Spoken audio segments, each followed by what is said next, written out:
جو پاکستان کی ترقی پسند نہیں کرتی، اور یہاں سے مورے استعمال ہوں گے، یہاں سے سہولت کاری ان قوتوں کو ملے گی، اور پھر ملی، اور پھر آج مجھے یہ کہنے میں کوئی عار نہیں کہ ادارے،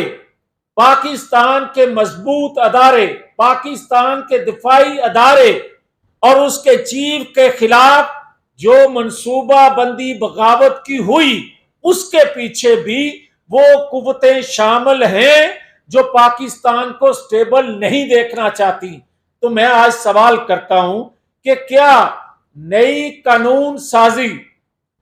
کر کے آپ ان مجرموں تک پہنچنا چاہتے ہیں یا ان کو سہولت دینا چاہتے ہیں؟ قانون پاکستان کے اندر پہلے بھی بے شمار ہیں، مگر وہ قانون، وہ آئین بے گناہ کو پکڑے جانے سے، ہاتھ ڈالنے سے نہیں روک سکتا۔ تو مجھے آج کو یہ بتائے کہ کیا ایک ثابت شدہ جو ملزم ہے، مجرم ہے، اس کو ہاتھ ڈالنے سے کون سی قوتیں رکاوٹ ڈال رہی ہیں جس کی وجہ سے اس کو ججز گیٹ سے بھی لے کے جایا جاتا ہے، اس کو وہ سہولتیں درخواست دینے پر، اتنی درخواستیں پاکستان کی ہسٹری میں کسی شخص نے، کسی جماعت نے نہیں دی ہوں گی جتنی درخواستیں دینے کا ریکارڈ اس نے قائم کیا، اور اس پر اس کو فائدہ، اس کو سہولت، اس کو ریلیف دیا گیا۔ مگر آج کوئی یہ بتائے کہ کیا توشہ خانہ کیس جو ہے وہ سب کے سامنے نہیں ہے؟ اس پہ نئے ثبوتوں کی کوئی ضرورت ہے کیا؟ 9-10 مئی کا جو سانحہ ہوا اس پر نئے کوئی ثبوتوں کی ضرورت ہے؟ نہ ہونے کے باوجود بھی کیا آج تک اس پہ ہاتھ نہیں ڈالا جا سکتا؟ اور کیوں نہیں ڈالا جا سکتا؟ اور میں سمجھتا ہوں اگر ایک ادارے نے خود احتسابی اپنے اندر کی، اور جو حاضر سروس لوگ تھے جو سہولت کاری کا رول ادا کر رہے تھے، ان پہ ہاتھ ڈال کے اچھا کیا، مگر کیا ہی اچھا ہوتا اگر وہ اپنے ریٹائر ہونے والے ان کرداروں پر بھی ہاتھ ڈالتے جو 2017 میں ایکٹیو ہوئے، اور ان کے ایکٹیو ہونے کی وجہ سے 9-10 مئی کا سانحہ پیش آیا۔ تو میں یہ کہوں گا کہ کیا پاکستان کے اندر جو شخص لایا گیا اور جس کو جو پہلے دن سے ہی کسی عہدے کا اہل نہیں تھا، مگر اس کو لانا تھا، لانے والوں نے لا کے بٹھا دیا، اور جو اہل تھے ان کو ہٹانا تھا، اس لیے ان کو نااہل کر دیا۔ تو پھر آج سوال قوم کر رہی ہے کہ یہ تو بتایا جائے کہ جو نااہل کیے گئے کیا وہ درخواستوں پہ درخواستیں دیں؟ تمام کردار بے نقاب ہونے کے باوجود، اقرار کرنے کے باوجود، کیا ان کے ساتھ وہی سلوک کیا جائے جو مجرموں کے ساتھ سلوک کیا جاتا ہے، اور مجرم کے ساتھ وہ سلوک کیا جائے جو بے گناہ کے ساتھ کیا جاتا ہے؟ یہ ہے انصاف پاکستان کا؟ یہ ترازو کے دونوں پلڑے برابر؟ یہ نہیں ہے اس طرح۔ اور اگر آپ یہ سمجھتے ہیں کہ ایک شخص کو بار بار ریلیف دیا جائے محض اس لیے کہ وہ پروجیکٹ جو فیل ہو چکا اس کو ناکامی سے بچایا جائے، اور انہوں نے جاتے جاتے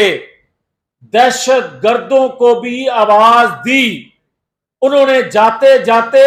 دہشت گردوں کی بھی مدد مانگی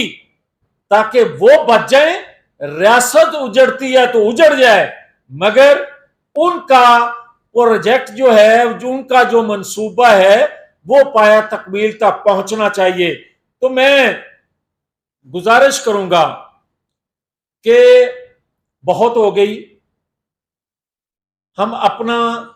مذاق تمسخر خود اڑا رہے ہیں، اس ریاست سے کھیل رہے ہیں۔ اب اس ریاست سے کھیلنا بند ہونا چاہیے۔ آئین قانون کے مطابق جو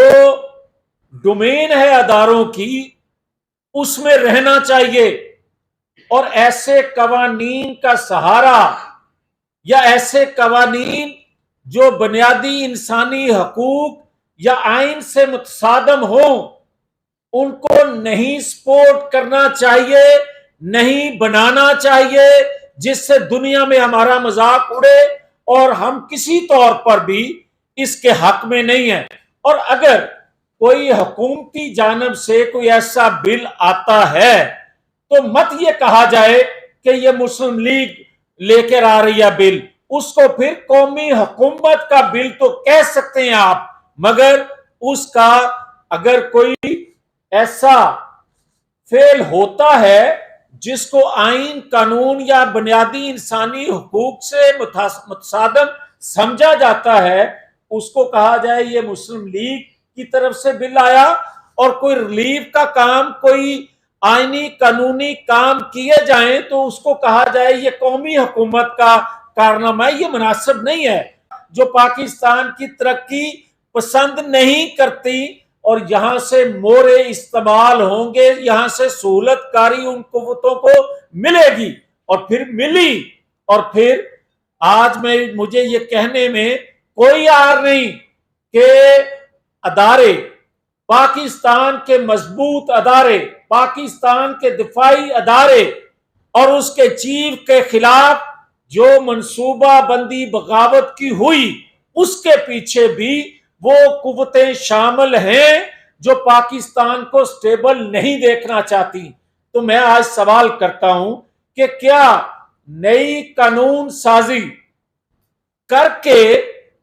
آپ ان مجرموں تک پہنچنا چاہتے ہیں یا ان کو سہولت دینا چاہتے ہیں؟ قانون پاکستان کے اندر پہلے بھی بے شمار ہیں، مگر وہ قانون، وہ آئین بے گناہ کو پکڑے جانے سے، ہاتھ ڈالنے سے نہیں روک سکتا۔ تو مجھے آج کو یہ بتائے کہ کیا ایک ثابت شدہ جو ملزم ہے، مجرم ہے، اس کو ہاتھ ڈالنے سے کون سی قوتیں رکاوٹ ڈال رہی ہیں جس کی وجہ سے اس کو ججز گیٹ سے بھی لے کر جایا جاتا ہے، اس کو وہ سہولتیں درخواست دینے پر، اتنی درخواستیں پاکستان کی ہسٹری میں کسی شخص نے، کسی جماعت نے نہیں دی ہوں گی جتنی درخواستیں دینے کا ریکارڈ اس نے قائم کیا، اور اس پر اس کو فائدہ، اس کو سہولت، اس کو ریلیف دیا گیا۔ مگر آج کوئی یہ بتائے کہ کیا توشہ خانہ کیس جو ہے وہ سب کے سامنے نہیں ہے؟ اس پہ نئے ثبوتوں کی کوئی ضرورت ہے؟